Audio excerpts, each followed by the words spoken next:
But then, like Daniel the prophet said, there'd be nations that would come through and trounce Jerusalem.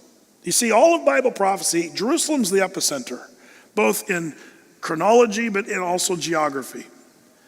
And so whatever happens to Jerusalem is part of fulfillment of Bible prophecy. So after Nebi and those guys, and then the restoring of Jerusalem, rebuilding, then the Medes and the Persians came through and caused a bunch of trouble. And then the Greeks, Alexander the Great riding in to Jerusalem on Bucephalus, his mighty horse. Now, there's an interesting extra-biblical story about Alexander that's kind of interesting. That Jeduthun, who was the priest in Jerusalem in 330, when Alexander was going to, destroy Jerusalem like he did all the other cities, Jeduthun comes out with a scroll and says, Alexander, you're in the Hebrew Bible. You're in this scroll. And the priest showed what Daniel the prophet said about the Babylonians, the Medes and the Persians, and then this great leader that comes from the Greeks who would come to Jerusalem and conquer the world and all this stuff. And Jeduthun showed him the whole thing. And Alexander was so moved by that, he chose not to crush Jerusalem.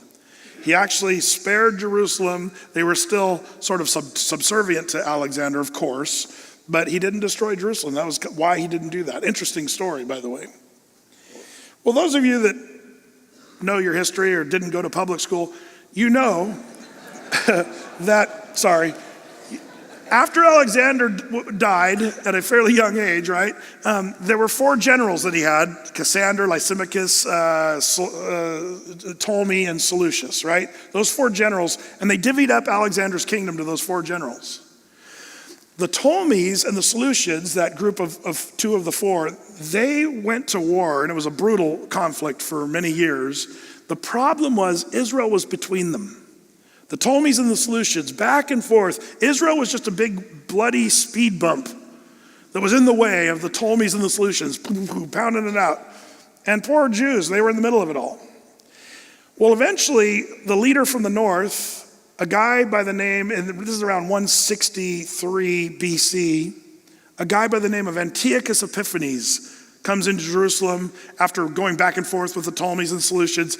Antiochus finally says, we're going to make Jerusalem Hellenistic, more of a Greek culture. Forget these Jews, forget their temple, forget Yahweh or Jehovah.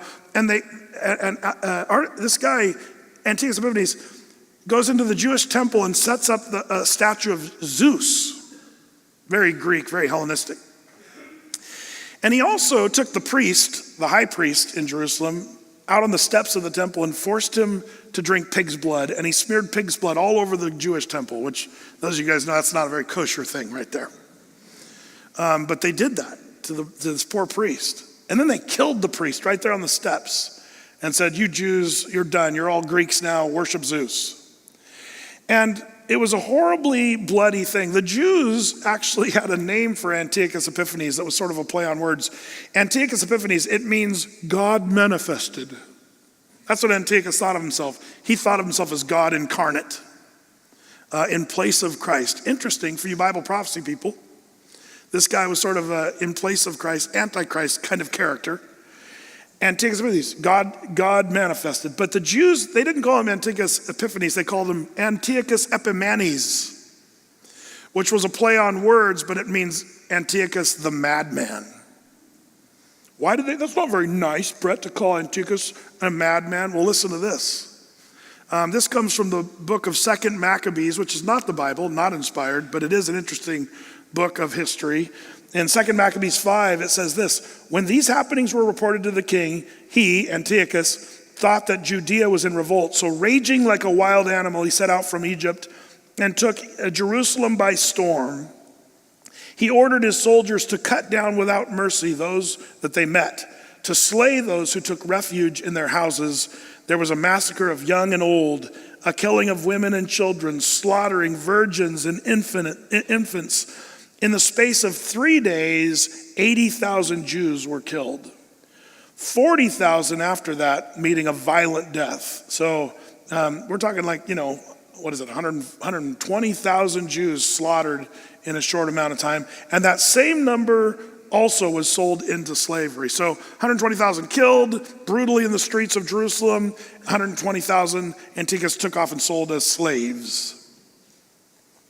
This is Antiochus. Well, as it turns out, the priest that Antiochus slaughtered on the steps of the temple in Jerusalem, he had a few sons, and these sons were like Navy SEAL Team 6 guys. Bad calculation on Antiochus' part, killing that priest on the temple steps. These sons, one of the guys' name was Judah Maccabeus. Does that ring a bell? The Maccabean Revolt, that's what that was. The son of this priest and his brothers put together sort of this, army that was like nobody thought they even had a chance against the army of Antiochus, but they came in and took Jerusalem back.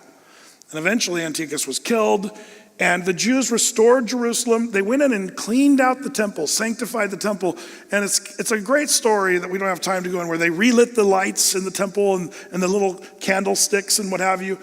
But as it turns out, they didn't have enough oil in Jerusalem because of the oppression of the enemy to keep the lamps burning. So they prayed, Lord, keep these lamps burning. It would be a bad sign to have the lamps of the temple go out. And so the lamps just kept burning without oil, miraculously. And that's what is called Hanukkah, Festival of Lights, the celebration of Maccabean Revolt. You say, I don't care about that. You should, I'll tell you why. Jesus celebrated Festival of Lights. Did you know that?